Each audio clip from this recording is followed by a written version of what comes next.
सुप्रभात बच्चों, नमस्ते।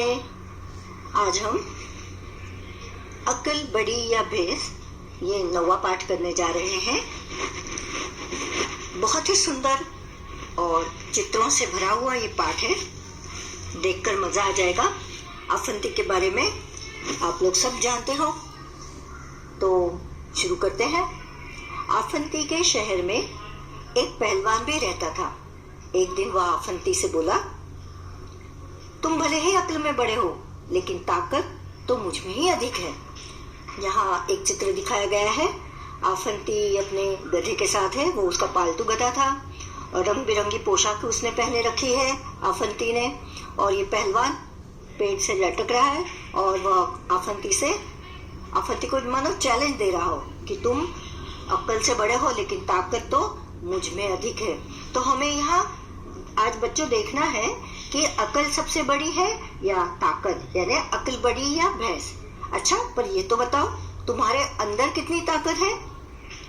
आफंती ने उस पहलवान से पूछा और उसने बताया, मैं 5 क्विंटल, 1 क्विंटल यानी 100 किलो, तो 500 किलो की चट्टान को सिर्फ एक हाथ से उठाकर आसमान में उछाल सकता हूँ।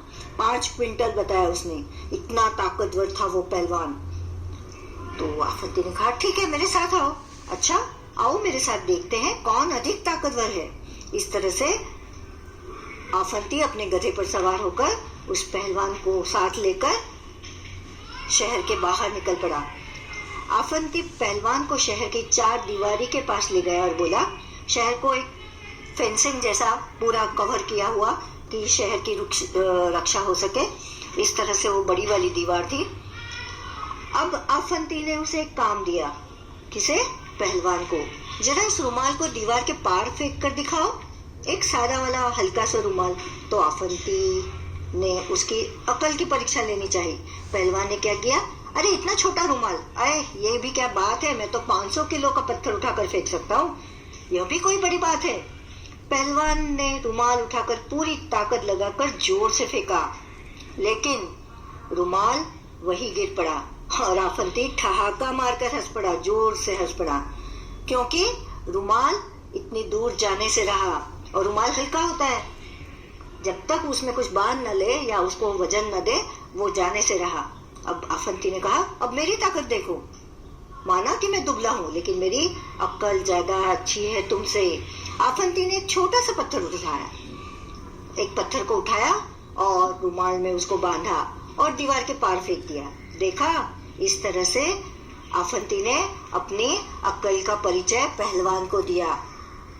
ये इस छोटे से कहानी के लेखक थे शिवेंद्र पांड्या। अब और एक कहानी है, कब आऊं।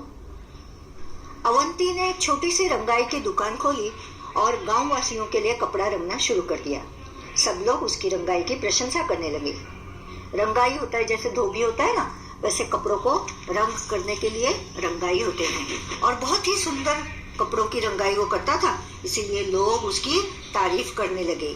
धीरे धीरे उसकी दुकान चल निकली। दुकान चल निकलना मतलब बहुत सारे ग्राहक उसके पास आने लगे। अवंती की प्रशंसा सुनकर एक सेठ को बहुत ईर्ष्या महसूस होने लगी। वो जलने लगा कि अवंती की क्यों इतनी लोग तारीफ करते हैं। मैं भी उसकी परीक्षा लूंगा, मैं देखता हूँ कि किस तरह वो महान है, मशहूर कैसे है, क्या है उसके पास हुनर जिससे वो इतना प्रसिद्ध हुए जा रहे हैं।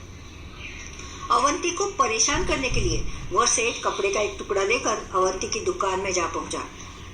दरवाजे के अंदर घुसते ही सेठ बुलंद आवाज में बोला, ऊंची आवाज में, अवंती जरा यह कपड़ा तो अच्छी तरह से रंग दो, मैं देखना चाहता हूँ तुम्हारा हुनर कैसा है। हुनर यानी कौशल, कला, कि तुम्हारे में कितनी काबिलियत है, इस कपड़े को तुम किस तरह से रंग सकते हो, मैं देखना चाहता हूँ। क्यों? क्योंकि तुम्हारी काफी तारीफ सुनी थी, इसीलिए आया हूँ। अवंती ने सेठ जी से पूछा, सेठ जी इस कपड़े को आप किस रंग में रंगवाना चाहते हैं? सेठ ने कहा, रंग? हाँ, रंग के बारे में मेरी कोई खास पसंद तो है नहीं, पर मुझे हरा, पीला, सफेद, लाल, नारंगी, नीला, आसमानी, काला और बैंगनी रंग कतई अच्छे नहीं लगते, समझे कि नहीं? उस सेठ के जवाब ने अवंती पूरी तरह से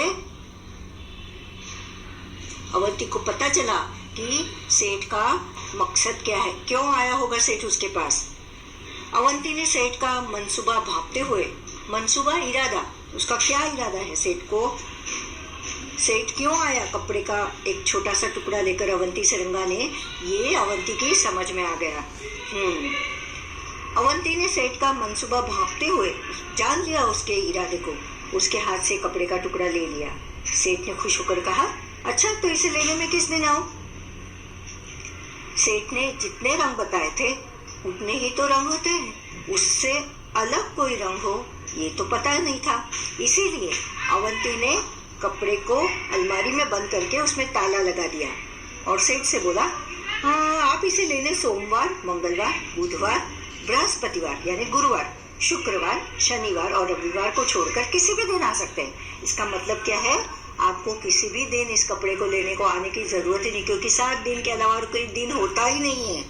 सेठ समझ गया कि उसकी चाल उल्टी पड़ चुकी है और अवंती को उसका इरादा पता चल गया है, अतः भलाई धीरे से खिसक लेने में ही है। इस तरह अवंती ने उसके सवाल का इस तरह जवाब दिया कि सेठ चारों खाने चित्त हो गया, हार गया और वो वहां से चलता बना। फिर उस सेठ ने दोबारा अवंती की दुकान में घुसने की हिम्मत नहीं की। इस दूसरे कहानी के लेखक थे R.S. त्रिपाठी। अब कहानी से हम सवाल के जवाब देखेंगे। सेठ ने किस रंग में कपड़ा रंगने को कहा। अब सेठ ने जिन रंगों के नाम लेकर कपड़ा न रंगने के लिए कहा वो बहुत सारे थे, तो ऐसा कोई रंग बाकी नहीं था जिससे उस रंग में अवंती कपड़े को रंग सके। सेठ ने कई रंगों के नाम लेकर उस रंग से कपड़ा न रंगने को कहा। इसका मतलब है ऐसा कोई रंग बाकी ही नहीं रखा। अवंती ने कपड़ा अलमारी में बंद कर दिया। क्यों? अवंती ने कपड़ा अलमारी में बंद कर दिया क्योंकि वह समझ गया कि सेठ जी कपड़ा रंगाना नहीं चाहते, वे सिर्फ अवंती की शोहरत को कम करना चाहते हैं, उसकी बुद्धि की परीक्षा लेकर उसे बदनाम करना चाहते हैं। वे किसी भी रंग में कपड़ा रंगना चाहते ही नहीं। सेठ कपड़ा लेने किस दिन आया होगा? सेठ कपड़ा लेने कभी नहीं आए, क्योंकि अवंती ने हफ्ते के 7 दिन गिनवा कर उस दिन न आने के लिए कहा था। कौन छुपा है कहाँ? नीचे के वाक्यों में कुछ हरी भरी सब्जियों के नाम छुपे हैं, ढूंढो तो जरा। अब हम पहले सेंटेंस देखेंगे, वाक्य को, और फिर उसमें से कौन सी सब्जी है हम ढूंढ निकालेंगे। अब भागो भी, बारिश होने लगी है और इसमें सब्जी है गोभी। मामू लीला मौसी कहाँ है? इसमें सब्जी है मूली। मामू लीला मौसी कहाँ है? तो मूली। तीसरा है शीला के पास बैग नहीं है, तो इसका मतलब है बैंगन। चौथा वाक्य है रानी बोली हमसे मत बोलो, तो इसमें एक तो सेम यानी सरगवा की जो सींग होती है, जो हम लोग ड्रमस्टिक जिसे कहते हैं, वो है, और निबोली भी है, लेकिन निबोली की तो सब्जी नहीं बनती, इसीलिए सेम की सब्जी हम बोल सकते हैं। गोपाल कबूतर उड़ा दो, तो यहाँ इसमें पालक की सब्जी है। सही जोड़े मिलाओ, इसमें बहुत सारे शब्द दिए और उसके समान अर्थी शब्द, मतलब एक प्रशंसा और तारीफ, उसको एक बाण से जोड़ा गया है। तो अभी हम देखते हैं कौन सी जोड़ियां हैं। प्रशंसा का मतलब है तारीफ, ऊंची का मतलब बुलंद, ईर्ष्या का मतलब जलन, कतई मतलब बिल्कुल, और अवश्य यानी जरूर। अब चित्रों को देखकर मुहावरों के नाम बताने हैं। क्या इन्हें देखकर तुम्हें कुछ मुहावरे या कहावतें याद आती है? तो उन्हें लिखो। जी हाँ, दीप का एक चित्र है और मुहावरा है चिराग तले अंधेरा। हाथ कंगन को आरसी क्या, आस्तीन का सांप, और 1 और 1 11 यानी एकता की शक्ति। आस्तीन का सांप यानी छुपा हुआ दुश्मन। कहो कहानी, तो यहाँ कुछ शब्द दिए हैं, इससे हमें कहानी बनानी है। विद्यालय, गुरुजी, छुट्टी, बंदर, डंडा, पेड़, केला, ताली, बच्चे और भूख। इन शब्दों को पढ़कर तुम्हारे मन में कुछ बातें आई होगी। इन सब चीजों के बारे में एक छोटी सी कहानी बनाओ और अपने साथियों को सुनाओ। और वो कहानी है, एक दिन विद्यालय की छुट्टी में बच्चे मैदान में खेल रहे थे। तभी उन्होंने एक बंदर को पेड़ पर बैठे देखा। बच्चे चिल्लाए, डर गए। बच्चे शोर मचाने लगे। कई बच्चे गुरुजी को बुला लाए। गुरुजी भी डंडा लेकर आए। बंदर को वहां से भगाना चाहा, क्योंकि लड़कियां डर गई थी, पर वह तो जाने को तैयार ही नहीं था। बच्चों ने तालियां बजाकर शोर किया, पर सब बेकार। अंत में एक बच्चा केले लेकर आया। बंदर को ललचाने के बाद वह नीचे उतरा और केले खाकर चलता बना। तब कहीं जाकर बच्चों ने चैन की सांस ली। उछालो। एक रुमाल या कोई छोटा सा कपड़ा उछाल कर देखो, किसका रुमाल सबसे ऊंचा उछलता है। ये तो हम करके देख सकते हैं। रुमाल के साथ बिना कुछ बांधे इसे और कैसे उछाला जा सकता है? जी हाँ, उसको अगर गीला करे तो वो भारी होगा और हम उसे ज्यादा ऊपर उछाल सकेंगे। अब यहाँ रंगाई शब्द रंग से बना है, इसी तरह और शब्द बनाओ। तो साफ से सफाई, चढ़ से चढ़ाई और बुन से बुनाई। क्या समझे? जिन शब्दों के नीचे रेखा खींची है उनका मतलब बताओ। मुझे बैंगनी रंग कतई अच्छा नहीं लगता। कतई यानी बिल्कुल। अवंती ने सेठ का मंसूबा भांप लिया। मंसूबा इरादा। मैं तुम्हारा हुनर देखना चाहता हूँ। हुनर कला। सेठ बुलंद आवाज में बोला। आवाज स्वर। सेठ को ईर्ष्या होने लगी। ईर्ष्या जलन। रंग के बारे में मेरी कोई खास पसंद तो है नहीं, खास विशेष। आफंती के बारे में कुछ वाक्य लिखो। तुम उसके कपड़ों, शक्ल सूरत, पालतू पशु, बुद्धि आदि के बारे में बता सकते हो। तो वो है, आफंती के कपड़े एकदम जोकर जैसे थे। वो दिखने में भी वैसा ही था। उसने दाढ़ी मूछे रखी थी और सिर पर टोपी। उसने एक गधे को पाला था। गधा उसका पालतू जानवर था। दिखने में वो कैसा भी हो, पर था बुद्धिमान।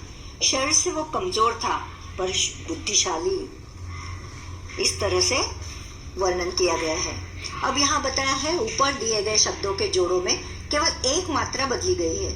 किसी भी मात्रा को बदलने से अर्थ भी बदल जाता है। ऐसे और जोड़े बनाओ, देखें कौन सबसे ज्यादा जोड़े ढूंढ पाता है। तो उन्होंने दो शब्द जो दिए हैं, दीन और दीन, मेला मैला। तो और शब्द है कुल कूल, नग नाग, कृपण कृपाण, अन्न अन्य, खान। अन्न का मतलब है खाना, दूसरा का मतलब है अन्य का मतलब है दूसरा। कुछ कलाकारी बताइए। कब आऊ वाले किस्से को चित्रकला के कथा के रूप में लिखना है। अभी क्या है फालतू। कभी कभी हम अपनी बात करते हुए ऐसे शब्द भी बोल देते हैं जिनकी कोई जरूरत नहीं होती। इसी तरह इन वाक्यों में कुछ शब्द फालतू है, उन्हें ढूंढकर अलग करो। अब पहला वाक्य है, 5 वाक्य दिए हैं। बाजार से हरा धनिया पत्ती भी ले आना। अब हरा धनिया बोला तो काफी है, पत्ती इस शब्द की जरूरत नहीं है, तो बाजार से हरा धनिया भी ले आना। एक पीला पका पपीता काट लो। तो पका हुआ पपीता पीले रंग का होता है, तो पीला बोलने की जरूरत नहीं है। अरे रस में इतनी सारी ठंडी बर्फ क्यों डाल दी। अब बर्फ तो ठंडी ही होगी ना, तो ठंडी शब्द को वहां से निकालना है। जेबा बगीचे से 2 ताजे नींबू तोड़ लो। अभी नींबू जब बगीचे से तोड़ेंगे तो ताजे ही होंगे, तो ताजे शब्द को कट करना है। बेकार की फालतू बात मत करो, तो बेकार की बात मत करो या फालतू बात मत करो, तो बेकार की इस शब्द को निकाल भगाना है। इस तरह से यह पाठ पूरा हुआ। आशा करती हूँ ये आपको बहुत पसंद आया होगा। धन्यवाद।